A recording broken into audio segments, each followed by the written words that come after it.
Существует ли магия ниток? Да, магия ниток существует. Если у вас есть какая-нибудь проблема, можно навязать ниток на большую веревку и сидеть каждый день и говорить, там, подписать договор, развязывать узел, снова подписать договор, развязали узел, подписать договор, развязали узел, подписать договор, развязали. Дальше, как забеременеть? Берете веревку и говорите, скоро я забеременею, первый узел завязали, скоро я забеременею, второй, скоро я забеременею, третий. И так, чем больше узлов, тем лучше. Главное, чтобы узел на узел не завязывался. После этого кладете, если вы женщина, себе в ноги, если вы мужчина, в голову. Все, после этого обязательно быстро забеременеть. Итак, Андрей Андреевич, можно ли как-то помочь сердцу? Можно. Каким образом можно помочь сердцу? Если у вас болят артрит, болят суставы, двигаются камни в почках, то можно взять и одеть на мизинчик левой ноги металлическое колечко. Вы представляете, на мизинчик левой руки, вот камень начал идти где-нибудь в вашем теле. Если на левую руку одеть металлическое колечко, то тогда это металлическое колечко сразу же остановит камень, он станет на место. И в дальнейшем, если его носить, оно не должно плотно облегать. Просто вот от ключей можно 2 проволочки вот таких одеть на мизинчик. После этого почки восстанавливают свою деятельность, пропадают воспаления суставов, а также исчезают заболевания. Исчезает заболевание двигающиеся камни при мочекаменной болезни. Очень быстро причем. Ой, как болит. Одели, через 30 секунд уже не болит. И после этого вот носите. И если носить длительное время, хотя бы 1-2 месяца, то потом можно навсегда забыть о том, что у вас когда-либо камни были вообще в почках. Скажите, интересно то, что я говорю? Растворяться. У меня была такая история. У меня была знакомая говорит, у меня было очень много поклонников. Ну, в месяц было где-то 100 поклонников. Больше даже. Было такое, что в день по 3 поклонника новых. Говорит, где не иду, мужчины аж выпадают из машины. То есть после этого и девушка, дайте номер, и девушка, давайте я вам помогу. И были еще и покровители. Там у нее от первого брака дочь была, и покровители в школу возят, и квартиру ей оплачивают, и телефоны покупают, и там на руках носят, каждый день в ресторан зовут, и говорит, я жила так, как будто этот мир меня в лоб поцеловал. Говорит, такое большое количество поклонников, ну, это невозможно. А потом, говорит, переехала в новую квартиру, и когда в новую квартиру переехала, она живет в Черногории, когда в новую квартиру переехала, то через неделю все поклонники исчезли.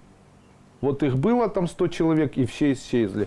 На улице появилось такое ощущение, как будто на меня перестали обращать внимание. Говорит, ну что же это такое? Может, какая-то порча там или какое-нибудь эзотерическое влияние? Андрей Андреевич, что вообще такое произошло? Я говорю ей, ну я буду в Черногории и хотел бы посмотреть на вашу квартиру. Она моя родственница. После этого приехал в Черногорию и посмотрел в ее квартире на ее квартиру. И оказалось, что в ее квартире, по всей квартире расставлено огромное количество маленьких зеркал. И она где ни ходит, всюду смотрит в зеркало. Вы представляете, туда посмотрела, туда. Спальня, в спальне большое зеркало. Она просыпается, смотрит в одно зеркало. У вас в спальне стоит зеркало, знайте, если вы не замужем, замуж не выйдете. Дальше, у вас стоит много зеркал, и вы в них все время смотрите. Так вот, сколько вы раз посмотрите в зеркало, столько вас люди не увидят. Представляете? Поэтому те женщины, которые очень часто любят смотреть в зеркало, то у них появляется отсутствие кавалеров. Вы представляете, они перестают на них смотреть. Поэтому старайтесь, если вы женщина, старайтесь, можно смотреть долго, но не часто. Потому что часто это значит потерять возможность, чтобы вас видели. Если вы будете каждый день часто смотреться в зеркало, то это может привести к тому, что вас на улице будет наезжать на вас автомобиль, или будет там что-то такое происходить, где люди просто не будут вас замечать. В метро будут толкаться, там, на вокзале не будут видеть, будут становиться перед вами. То есть это все проблема. Зеркала воруют у человека личность. Тем самым, когда человек смотрит в зеркала, в дальнейшем он становится невидимым для окружающих людей. А если женщина смотрит и говорит, ой, такая красивая, какие губы, как мне все нравится, конец. Все, теперь вас будут не видеть по принципу, где вы нравитесь. То есть так бы сказали: о, какие губы, все, ваши губы не видят, потому что вы сделали в зеркало, какие губы, все, их никто не видит. Можете, как можно это сделать, чтобы отец и там приемный сын или приемная дочка начали хорошо относиться? Вот что можно сделать. Вот что можно сделать. Можно нагревать молоко и брать молоко и кофе, допустим, или молоко и чай. И говорите: молоко – это мой ребенок, как нагревается молоко, так он обожает своего отца приемного. Как нагревается чай, чай – это мой муж, как нагревается чай, так он начинает любить, и после этого в одну чашку сливаете. Даете это выпить и мужчине, и этому ребенку. Когда выпьют, на неделю начнут хорошо друг к другу относиться. Это называется прием, когда вы сварили зелье волшебное и напоили одного и другого. Клиентов для тех людей,